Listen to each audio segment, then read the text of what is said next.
you to the den of the Djinn. Welcome, welcome. We're doing a little walkabout today. I hope you guys enjoy the video. Please do me a favor, like, subscribe, and comment down below. Thank you very much for checking out this video. Today we're going to be talking about something that I found it interesting. I got into a show, back into the show. It's called Kino's Journey. Very unique perspective in this series because each episode is basically it's about a girl, right? Traveling in a world where this place is littered with countries, but not these typical countries that you can think of. Well, yes and no. They're very unique in their structure, each one of them, and they all seem, how can I say? They all seem like it's not really a country per se. It's more of a city, and these cities are basically independent of each other. Like they know of each other, but like each episode, it's really hard to explain unless you get into it, and only a few episodes really get you into it because okay. So let me put it this way: the first few episodes are unique in the sense where there's certain rules or certain regulations, or they're unique, in other ways. First three episodes. This is what I'm talking about. The first episode is basically she goes to a country. It looks like a wild west kind of situation. You go in there, and here's the ironic part. She starts off with talking to someone, and then this person says, "Hey, I found out that in this country it is legal to actually kill someone." And the guy goes, "I want to go there because I want to murk a few people." I'm like, "Oh dear God, this guy is either a mass murderer or he just wants to become one." And mind you, I'm pretty sure it's the latter because he's talking about a famous mass murderer. And here's the really funny part. Kino is like, "Okay, I gotta see this place for myself, see how it looks, how it is." Okay, so let me ask you this: when you guys think of a country where it's okay to kill, what things do you recommend? What do you think in your head that the country would look like, right? Mind you, they make a reference to this as the two main characters, which is Hermes, ironically, and here's the ironic part. Inanimate objects apparently have souls. I don't know what's the conditions or anything. It's just apparently Hermes is her motorcycle, and yes, folks, I'm not bullshitting. It's her motorcycle, and just think a random motorcycle just has a voice. I don't know why, don't know when, but that's how it is. I mean, there's talking dogs too, so there you go. But here's the part that makes me laugh. They had a reference to the fact that it's like, this place seems, because when they get there, they seem like a really nice place, right? Like you go in there and everybody's waving, having fun. But the eerie part about it is everybody has a weapon. Like you could see everybody has it has a bow and arrow, or they're strapped. Even the elderly ladies and gentlemen have like a gun or some kind of bow, like a sword or something. They basically have lethal intent, guys. I am not bullshitting. It cracks me up going, "Oh dear God," everybody is just basically saying, I dare a motherfucker would. And that was literally my first thought. It was like, okay, so this country is basically that. It's not the fact that it's legal, and mind you, it is legal to technically kill someone there, but the other side of that coin is they are legally allowed to kill you. So I think that's the part that made me laugh. I was like, yeah, not many people understand that there's two sides to that coin. And it makes me laugh so hard. I'm like, oh no, dear God, this guy didn't read the fine print. because he didn't realize the other side of it. It's like, yeah, I can murk someone, so haha. It's like, yeah, that's true, but know this: just because you can murk them does not mean you can't be murked back. See, there's no law against it because murder is legal and everybody takes full fucking advantage. I laughed because there's a scene, mind you, it was a fucked up scene, but in a sense where it was like it was alluding to it the entire time. Like everybody was just basically being polite, not because they were trying to be fake or anything. No, they were at peace, basically. Literally, I'm not bullshitting. Everybody was just at peace. They knew nothing, no stupid motherfucker would. And if they tried, you would not like what's going on. It made me laugh. Because I was like, oh, no. Sure enough, the guy comes in, right? And mind you, this is just the first episode. I'm only talking about the first episode. Nothing too dramatic, no powers, nothing. No. And you would think when it comes to an anime like this, there would be some kind of power system. Hell no. It's just some girl mulling through life, traveling left, right, and center, encountering unique places, and these unique places have unique rules, and she takes full fucking advantage. It kind of made me laugh because, again, there was a conversation between Hermes, which is her motorcycle, and Kino. She goes, it's like, no, it was Hermes that made the comment of, it's like, this place is weirdly serene. Like, not in the creepy kind of way, but in the sense where it's like, huh, that's extremely unexpected. Not unpleasant, but unexpected, you know? And the reason why it was referenced, by the way, thank you for checking out my videos, Annie and Elvin. Thank you very much for checking out my videos. Thank you very much. If you haven't already, like, subscribe, comment down below. Definitely helps the channel. Anyway, so the running joke was, Hermes goes, oh yeah, totally. It'd be definitely a lot more, on par if we walked around and saw, people murking each other left, right, and center in public streets, blood flowing like rivers, and a random stray dog foaming at the mouth with a mangled hand in his mouth. Would you rather see that? And I'm sitting there going, fair point. And mind you, she gives that sarcastic, no, Mr. Debbie Downer. Not really in those words, but like in that like reaction. Kind of made me laugh. Hey, how's it going? Thank you. Welcome.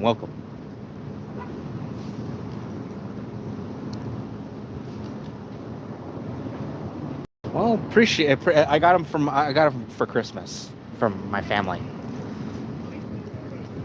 They're cool. They're cool enough. They work. And they last forever, so all I have to do is charge them up once per night, and the rest of the day I'm happy. I'm actually happy, and they're actually pretty tough, so I'm pretty sure they cost a decent penny. Not like overly expensive, but it just cost a pretty good penny. I'm actually gonna look for, because I lost one earbud, unfortunately. But yeah. Anyway, so the end of the what I'm talking about. The episode ended with the same guy that basically in the beginning of the episode said, I want to go here because murking is legal. Well, here's the ironic part. Yeah, like I said, murking is legal, but it goes both ways. And he got murked, ladies and gents. He got murked. I was like, damn. So basically, it all started with him going up to Kino, and Kino goes, yeah, I'm not doing that. It's like I know what's going on. I know. Mind you, she spent 2 days hanging around these folks, right? These really pleasant people. I mean, for fuck's sake, she goes into a grocer's and asks for a few things, and she tells the grocers, "Hey, do you see a lot of action with that shotgun?" He goes, "Well, I can't say I don't." He doesn't say anything more. He just alludes the fact that it's had use, and that's it. That's all he needs to tell you. He's like, "I've used it, okay?" And he doesn't need to tell you whether or not it was recent or not. To him, it really wouldn't matter, because, like, and mind you, he says it in the very most cavalier kind of way.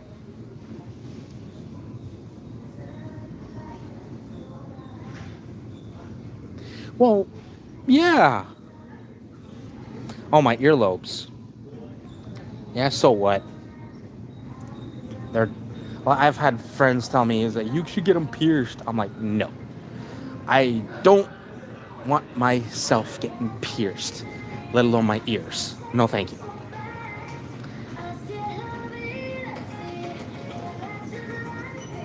It's kind of it's a trait in my family that we have detached earlobes.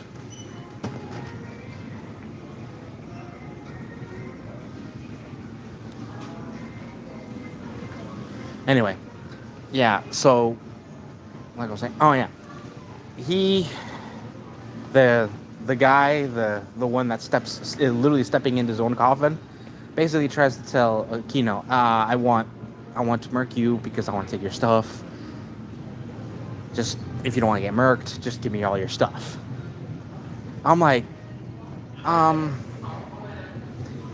Kino just looks at him and goes, nah, I'm good.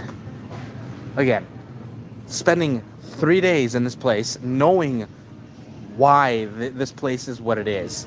Again, guys, there was that double entendre that most people kind of missed. And mind you, it was alluded in the very beginning that, yes, this place allows murder. But that rule apparently is carried out both ways. And it made me laugh, because the guy did not see that one coming. He didn't realize, oh yeah, just because I did that to someone, it doesn't mean it can't be done to me. And it made me laugh, because I was like, unless it's explicitly written, yeah, you're SOL, because you're fucked if you try anything funny. And mind you, these people give you that thing is like, yeah, we allow it, but remember, you do it, and it comes right back to you, Buster. So again, this kind of situation, it makes me laugh, going, oh yeah, this guy is missing the whole point, where that law was there basically for an equalizing situation. Like, you know that if you want to try something, it'll be returned in spades. And sure enough, he tries something, and he's about to go after this girl, right? Mind you, she wasn't gonna do anything to him, because she knew if she enacted, it's kind of like in a video game, or video game, and you kill someone in the game, and there's a consequence where the town guard comes after you because what you did. Ladies and gentlemen, it just basically means that there was consequences, and he forgot there was such a thing as consequences, and he got murked, folks. First, someone sniped him with a crossbow, and then hit him again right here at the arm, like got him right here in the arm. I mean, seriously, imagine somebody like you're about to pop someone in the head with a gun, and someone shoots an arrow at you. It gets you in the arm, your shooting arm, mind you. And then and here's the ironic part. The guy that he was talking about earlier in the episode, the legendary assassin, appears out of nowhere as an old man. He's just an old man, but he basically says, "Yes, I'm an old man, and that is who I am." By the way, he pulls his cane, pulls a sword out of his cane, and just directly just slowly just ganks him, like just guts the guy. And I'm like, oh yeah, with that much efficiency, no wonder he's legendary. Because goddamn, he just got murked. Mind you, that was the first episode, guys. The second episode was a little more, how can I say, a little more twisted. So there's this other country. Yes, folks, I'm not bullshitting this. It gets weirder and weirder. Each episode gets, some of them are more,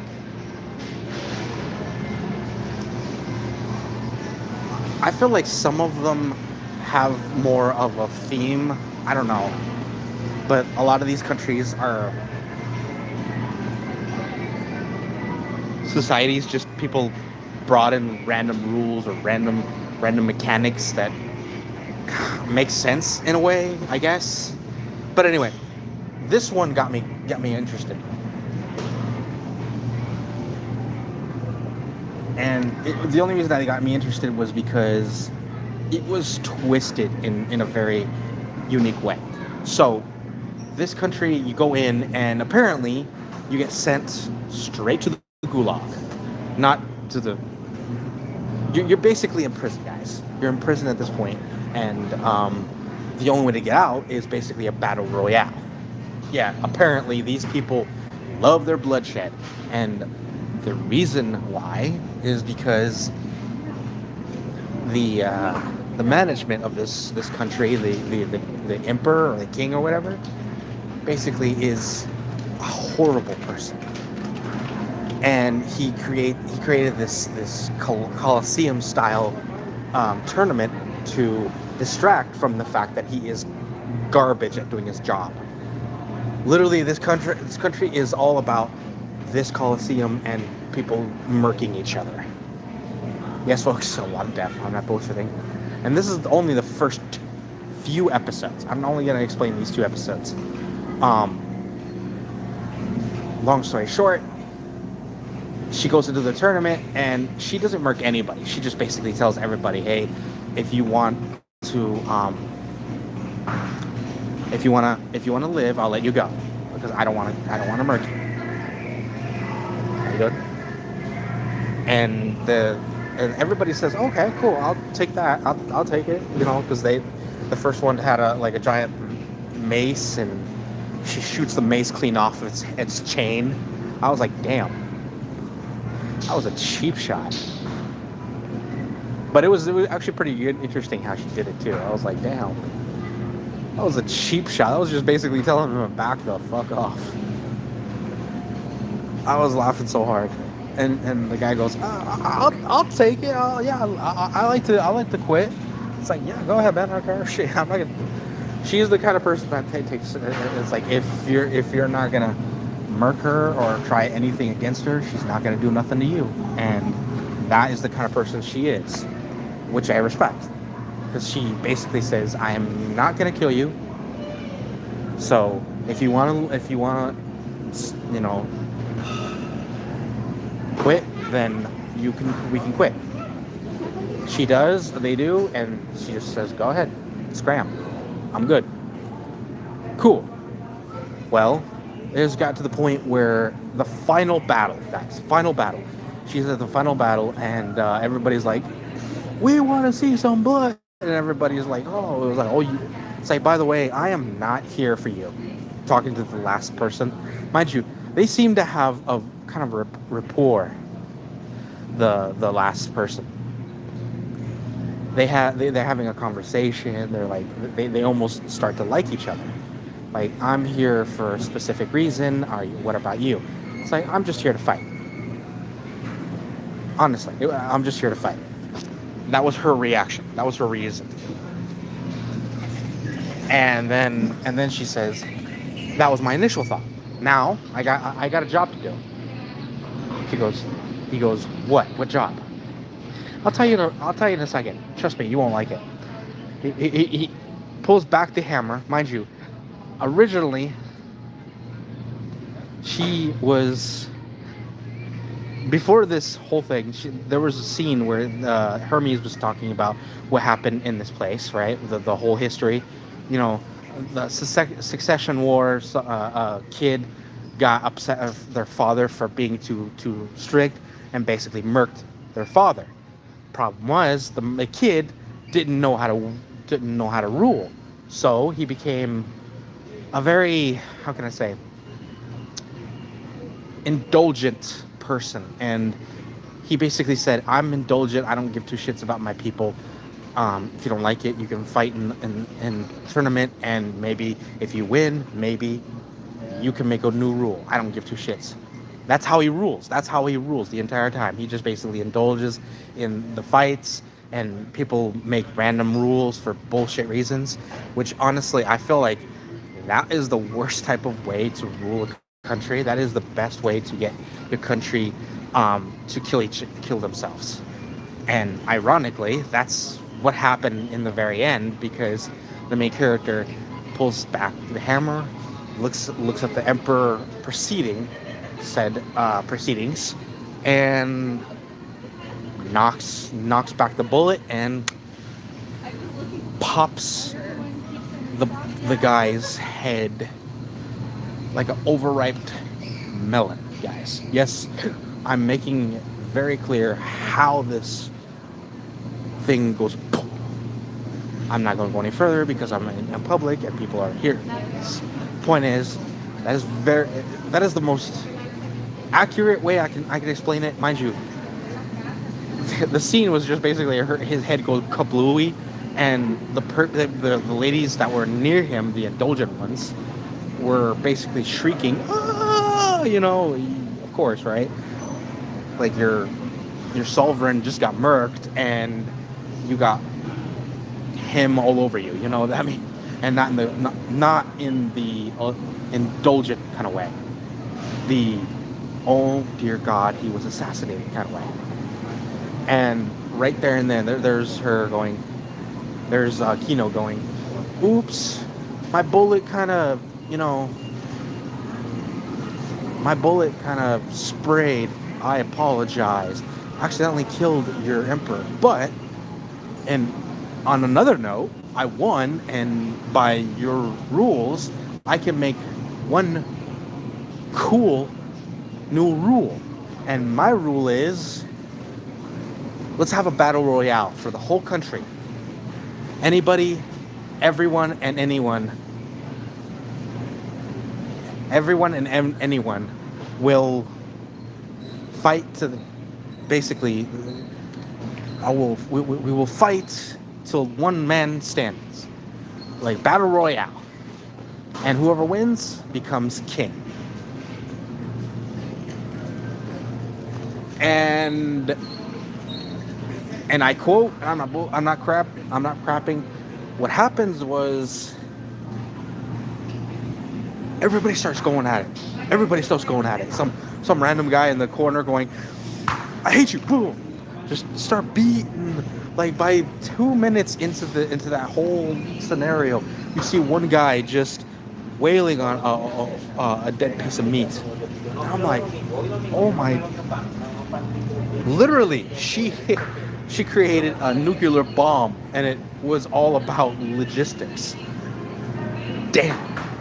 Like that, as soon as they were leaving the country, guys, as soon as they're leaving the country, you see the in the background, the country up in smoke, ladies and gents.